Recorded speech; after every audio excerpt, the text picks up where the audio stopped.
Assalamualaikum warahmatullahi wabarakatuh. Kami dari kelompok 9 ingin mempresentasikan hasil dari kelompok kami, di mana kelompok kami beranggotakan atas 3 orang. Yang pertama yaitu Naila Amalia Zulfa, BP 19-10-44-2040. Yang kedua yaitu Ferry Kurnia Sandi, BP 19-10-44-3006. Dan yang ketiga yaitu Winnie Rahmadani Papesta, BP 19-10-44-3008. Perkenalkan, nama saya Naila Amalia Zulfa dengan nomor BP 19-1044-2040 akan menjelaskan tentang dilute solution atau bisa disebut larutan encer.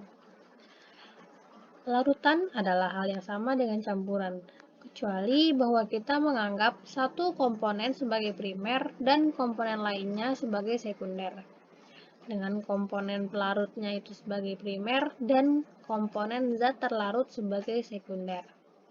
Suatu larutan disebut encer jika molekul zat terlarut jauh lebih sedikit daripada molekul pelarut dan tidak pernah berinteraksi langsung dengan molekul zat terlarut lainnya. Dalam banyak hal, zat terlarut dalam larutan encer berperilaku seperti gas ideal. Oleh karena itu, kita dapat memprediksi banyaknya sifat larutan encer, termasuk titik didihnya dan titik beku secara kuantitatif. Pada gambar 5.36, tampak sebuah larutan encer di mana zat terlarut jauh lebih sedikit daripada pelarut. Selanjutnya, ada potensi kimia pelarut dan zat terlarut. Untuk memprediksi sifat-sifat larutan encer yang berinteraksi dengan lingkungannya, kita perlu mengetahui sesuatu tentang potensi kimia pelarut dan zat terlarut. Potensi kimia mikro A dari spesies A terkait dengan energi bebas Gibbs dengan mikro A sama dengan dou G per dou Na. Jadi yang kita butuhkan adalah rumus energi bebas Gibbs dari larutan encer dalam hal jumlah molekul pelarut dan zat terlarut. Menghasilkan formula yang benar untuk nilai G agak rumit, tetapi sangatlah bermanfaat. Karena setelah kita memiliki formula ini, sejumlah aplikasi menjadi mungkin. Misalkan, kita mulai dengan pelarut murni molekul A, maka energi bebas Gibbs hanya Na dikalikan dengan potensial kimia. Dengan rumus G sama dengan Na dikali mikro 0, di mana mikro 0 adalah potensial kimia pelarut murni, fungsi suhu, dan tekanan. Sekarang bayangkan kita menambahkan satu molekul B dengan mempertahankan suhu dan tekanan tetap. Di bawah operasi ini, energi bebas Gibbs berubah sebesar dG sama dengan du ditambah P dikali dV dikurang T dikali ds. Pembahasan selanjutnya akan dijelaskan oleh Ferry Kurnia Sandi. Kepada Ferry Kurnia Sandi dipersilakan.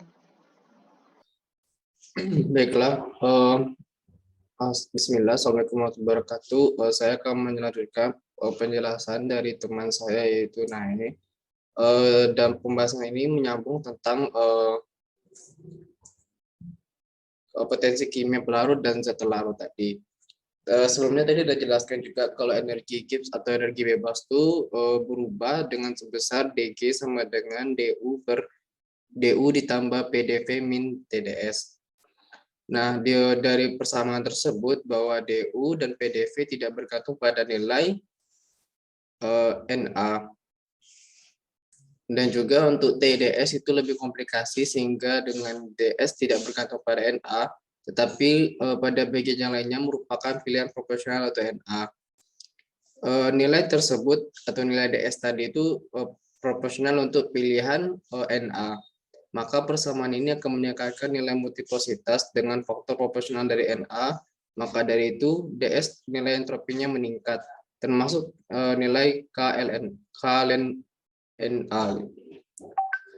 Nah, jadi kan kita udah tahu kalau tadi dG sama dengan du ditambah PdV min TdS, maka di TdS-nya tadi itu ds-nya itu tidak bergantung pada nilai Na pada seperti rumus multiplositas biasanya gitu.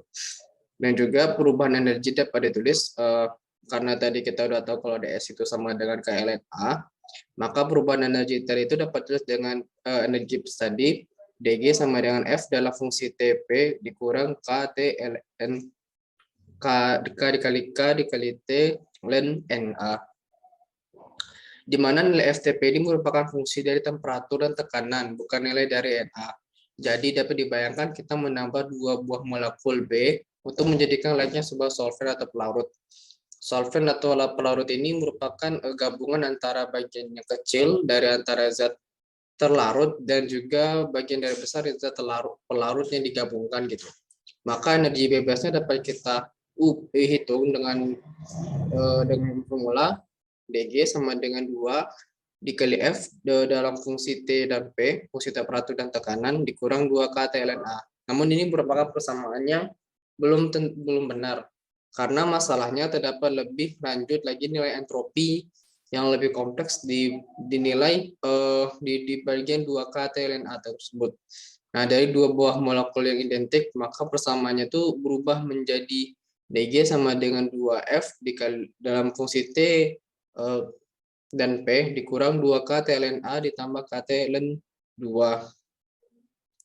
Nah, untuk membuatnya menjadi persamaan umum pada energi bebas nilai B NB dikali FTP dan nilai ini sebelumnya ada nilai NB dikali FTP dan NB dikali min K ln NA. Maka persamaannya dapat ditulis G sama dengan Na mu 0 atau potensial kimia 0 dalam fungsi T dan P ditambah NBFTP dikurang NBKT ln Na ditambah NBKT ln NB dikurang NBKT. Nah, ini merupakan solusi yang valid untuk nilai limit di mana nilai NB itu lebih kecil jauh dari Na, di mana solusi ini cocok untuk kondisi dilute. Jika persamaan 56.8 ditulis dalam seperti di atas, maka dapat dibuat persamaan untuk menggambarkan masing-masing nilai potensial kimia untuk molekul A dan B. Kemudian dapat juga diganti molekul A dan B dengan molekul-molekul lainnya atau ditambah dengan molekul lainnya sehingga persamaannya itu menjadi lebih kompleks. Nah, maka secara sederhana, maka solusi umum untuk potensial dari persamaan 5.68 tadi adalah sebagai berikut, di mana kita mengetahui potensi kimia zat molekul A dan molekul B seperti pada persamaan 5.69 dan 5.70, di mana dg per dNA dalam fungsi T/P dan NB itu sama dengan mu 0 TP dikurang NBKT. Atau untuk fungsi yang B itu untuk molekul yang B itu mu B sama dengan dg per dNB TPNA. Dalam fungsi TPNA itu sama dengan F dikali TP F dalam fungsi T dan P ditambah KT ln NB per NA. Mungkin sekian penjelasan dari saya. Selanjutnya akan dilanjutkan oleh rekan saya.